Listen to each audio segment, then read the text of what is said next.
After studying this module, we shall be able to know various levels of reporting, learn about various reports at different levels, evaluate the modes of presentation of reports, and understand the format of a good management report. Reporting is a self-explanatory system of statements of facts relating to a specific subject and serves the purpose of providing information for decision making and follow-up actions.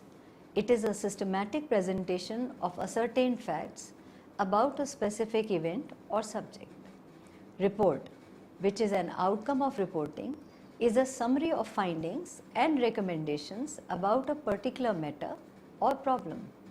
It is for the guidance of higher authorities, including company executives and directors. Reporting facilitates timely decisions and follow-up measures. Reporting is a self explanatory system of statement of facts relating to a specific subject and serves the purpose of providing information for decision making and follow up actions. It is a systematic presentation of ascertained facts about a specific event or subject.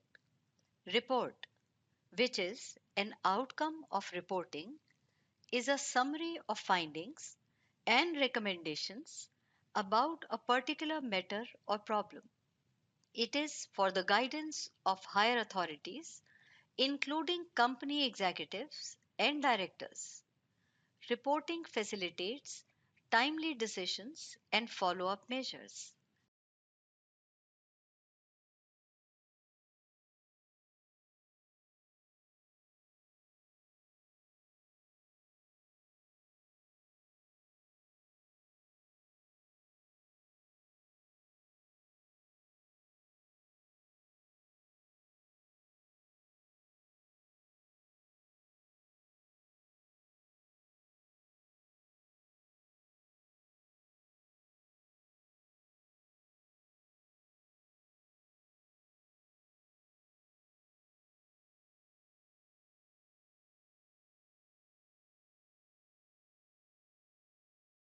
The writer of the report must understand that it is a valuable document which gives information and guidance to the management while framing future policies. It facilitates planning and decision making. Reports are also useful for solving problems faced by a business enterprise. Report is a comprehensive document and covers all aspects of the subject matter of study. It is a self explanatory and complete document by itself. Reporting is an effective tool of communication between top executives and subordinate staff working in an organization. It provides feedback to employees and to executives for decision making. Once a report is submitted, one must remember that it becomes a permanent record relating to certain business matters. It is useful for future reference and guidance. Reporting is a time consuming, lengthy, and costly activity as it involves collection of facts, drawing conclusions, and making recommendations. Reporting levels are used for the protection of investors, regulation of orderly markets, and enforcement of speculative restrictions. Levels of reporting depend upon the various levels of management. The term levels of management refers to a line of demarcation between various managerial positions in an organization. The number of levels in management increases when the size of business and workforce increases and vice versa. Reporting is done by all the three levels of management. The level of management determines a chain of command, the amount of authority and status enjoyed by any managerial position. The levels of management can be classified in three broad categories. Number 1, top level or administrative level. Number 2, middle level or executing level. Number 3, lower level or supervisory or operative or first line managers level. Managers at all these levels perform different functions. For example, the top level management, which consists of board of directors, chief executive, or managing director, is the ultimate source of authority and it manages goals and policies for an enterprise. It devotes more time on planning and coordinating functions. The role of top management can be summarized as: the top level management lays down the objectives and broad policies of the enterprise. They issue necessary instructions for preparation of department budgets, procedures, schedules, etc. They prepare strategic plans and policies for the enterprise. Top level management appoints the executive for middle level, departmental level managers. They control and coordinate the activities of all the departments. They are also responsible for maintaining a contact with the outside world. Top level management provides guidance and direction. They are responsible towards the shareholders for the performance of the enterprise. The middle level management is made up of the branch managers and departmental managers. They are responsible to the top level management for the functioning of their own respective departments. They devote more time to organizational and directional functions. The role played by the middle level management is very important. They execute the plans of the organization in accordance with the policies and directives of the top level management. They make plans for the subunits of the organization. They participate in employment and training of lower level management. They interpret and explain policies from top level management to lower level management.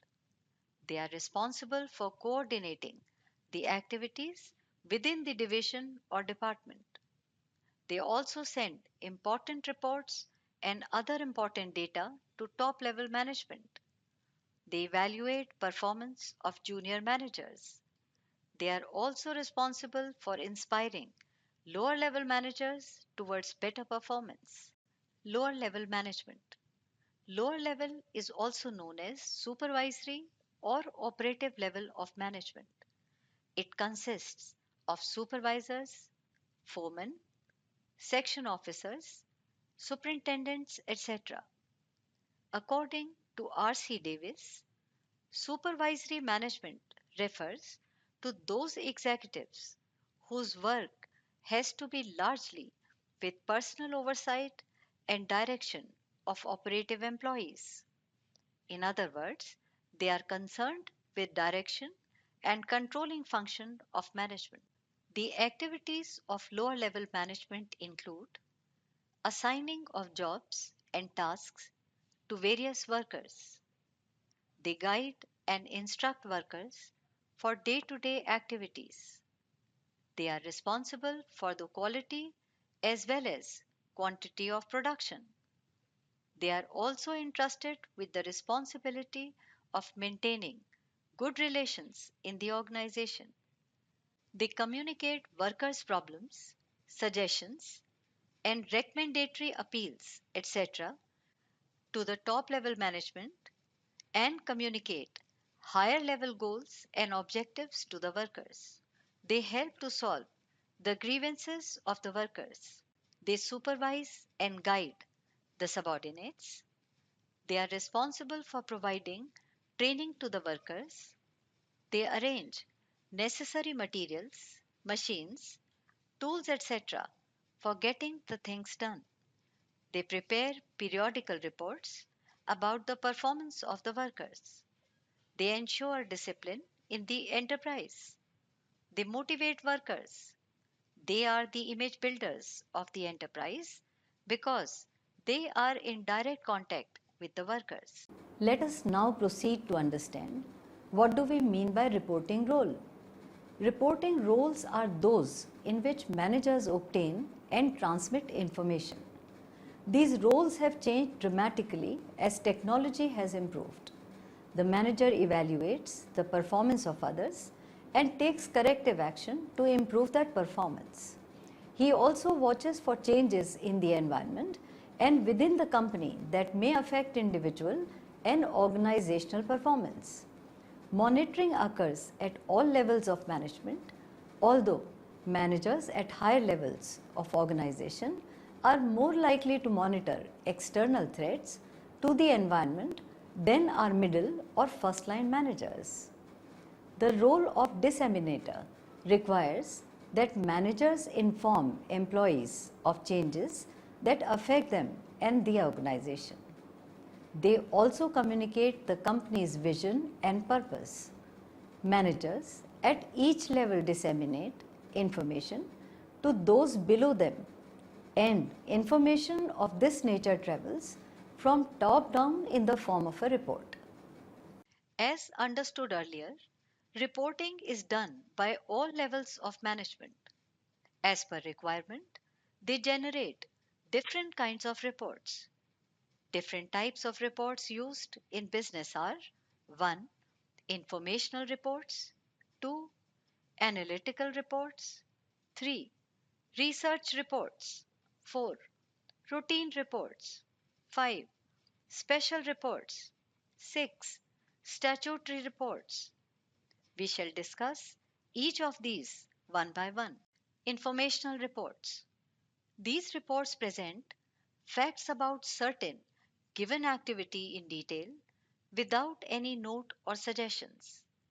Whatever is gathered is reported without giving any personal views or adding bias and suggestions.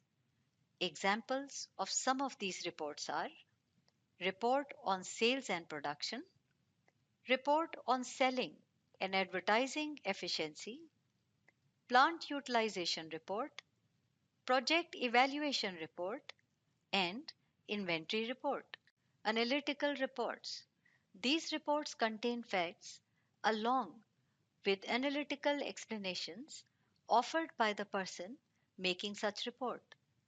Such reports contain the narration of facts, collected data and information, classified and tabulated data, and also explanatory note followed by the conclusions arrived at or interpretations. For example, labor turnover report, report on actual and budgeted profit, production and productivity report, research reports. These reports are based on some research work conducted by either an individual or a group of individuals on a given problem. Report is submitted by the research division detailing its findings and then offering their own suggestions including the conclusions arrived at. For example, price variance report, statutory reports. These reports are to be presented according to the requirements of a particular law or in compliance with a legal requirement. These reports are generally prepared in the prescribed format, for example, director's report and auditor's report. Non statutory reports. These reports are not in the nature of legal requirements. These reports are required to be prepared and submitted for the administrative and other conveniences, for taking a decision in a matter, and for policy formulation. Routine reports. These reports are required to be prepared and submitted periodically on matters required by the organization so as to help the management of the organization to take decisions in the matters relating to day affairs. The main objective of routine reports are to let the management know as to what is happening in the organization. Routine reports are generally brief. They only give the facts. No comments or explanations are usually offered in such reports. Generally, No format is prescribed for preparation and submission of such reports. Special reports. Such report is specially required to be prepared and submitted on matters of special nature.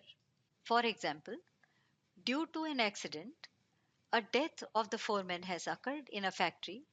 The factory manager may ask for a detailed report from the head foreman. These reports contain not only facts and details, but they may contain suggestions, comments, and explanations as well. Modes of presentation of report.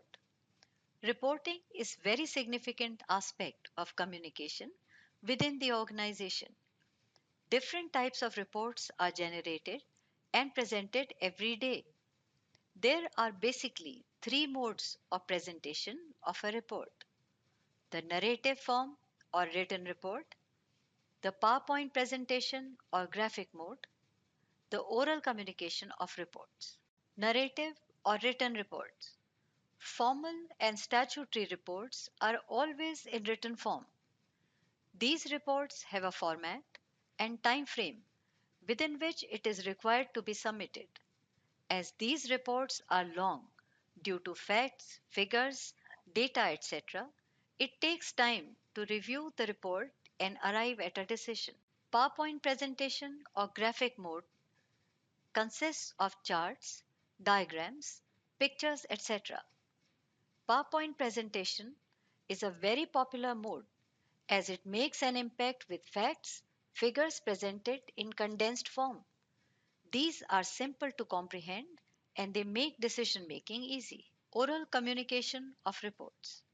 This is usually done by way of a presentation during a meeting or amongst a group of members. Organizations today prefer this mode of report presentation. Now that we have discussed various types of reports, let us now move on to discuss the format of a good report. Cover letter. Generally, the first component of a formal report is the cover letter.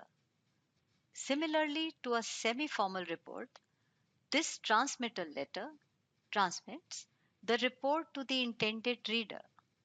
The letter contains the summary or the highlights of the report, as well as any details about completing and sending the report that are relevant to the receiver. This letter is generally attached to the report with a paper clip. The need to attach this letter is to let the receiver know as to why the report was written and who commissioned the report, when it was demanded, and how much time was allotted for completion of the report. The formal report generally has a cover. The quality of the cover can have a significant impact on the receiver. Many report writers, therefore, follow the AIDA technique of writing. The AIDA technique stands for A. Attract attention, I. Kindle interest, D. Create desire, A. Urge action.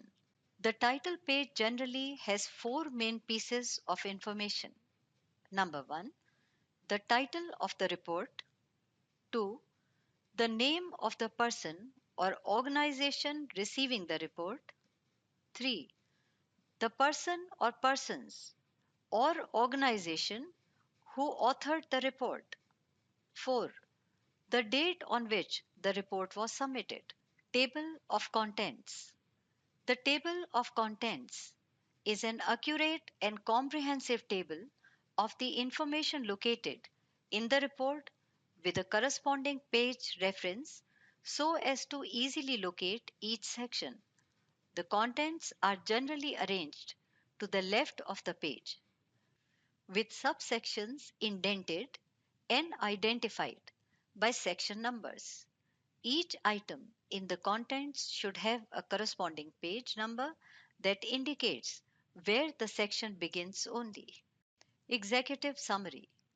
The summary or executive summary is prepared from the main body of the report and placed as far forward in the report as possible on its own page.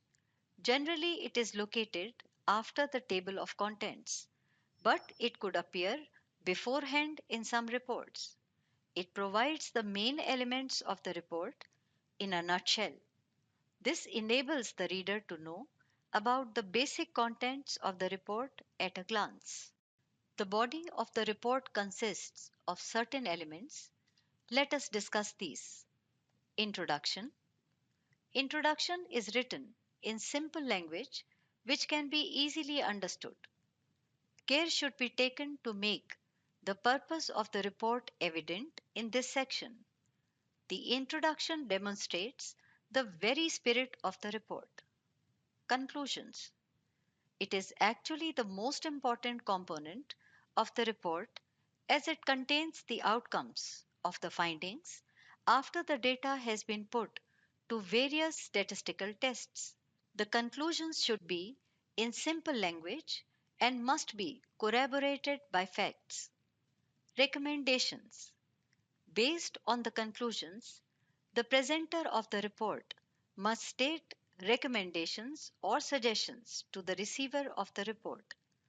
These must also be written in simple English and should not contain any ambiguity. Appendices. This section of the report contains all attachments which have been referred to while arriving at conclusions. For example, balance sheets, profit and loss account, questionnaires, etc. To sum up the format of the report, two steps are required.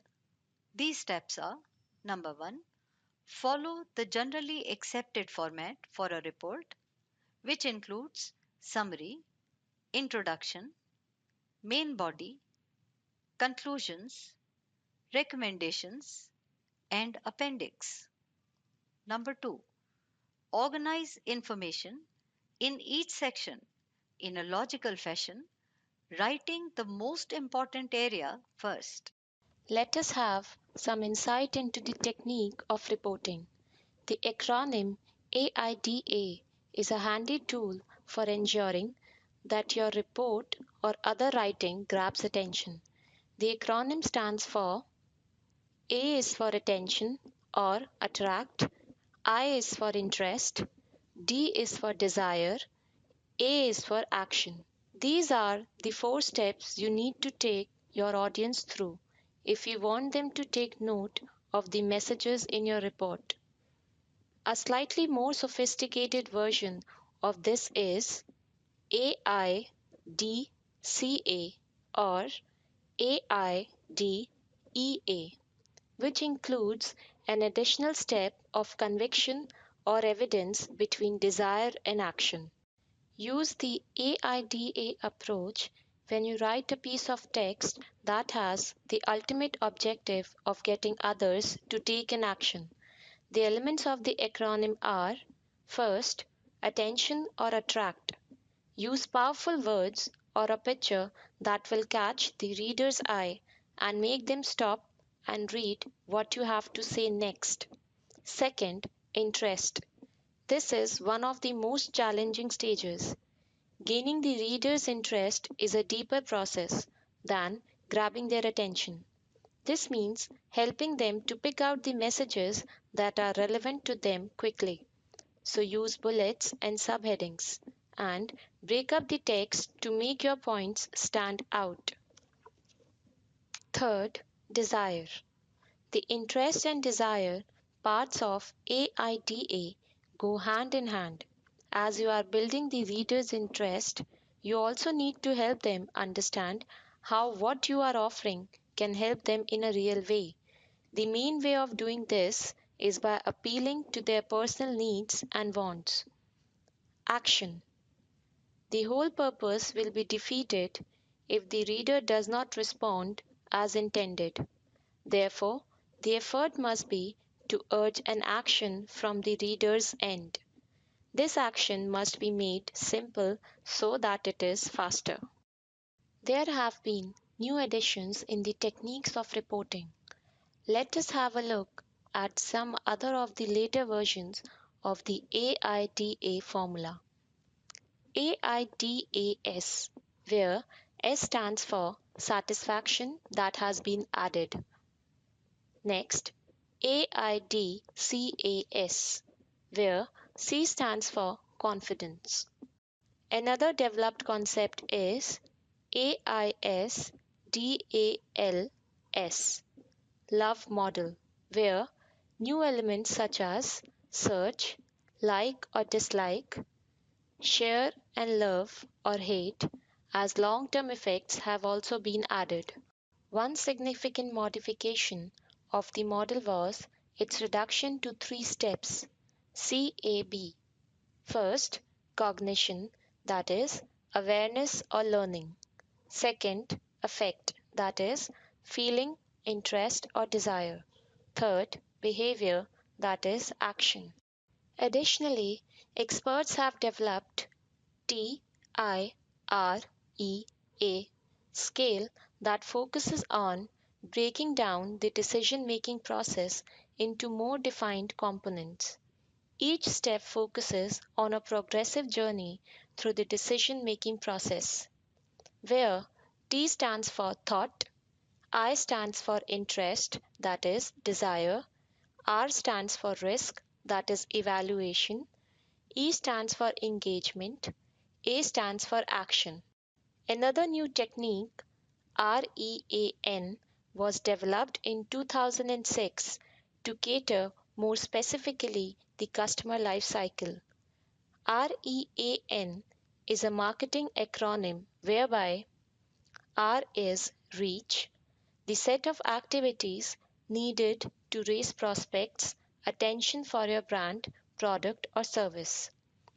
E is engage, the gradual, typically multi-channel, often recursive set of activities needed to engage the prospects you just won.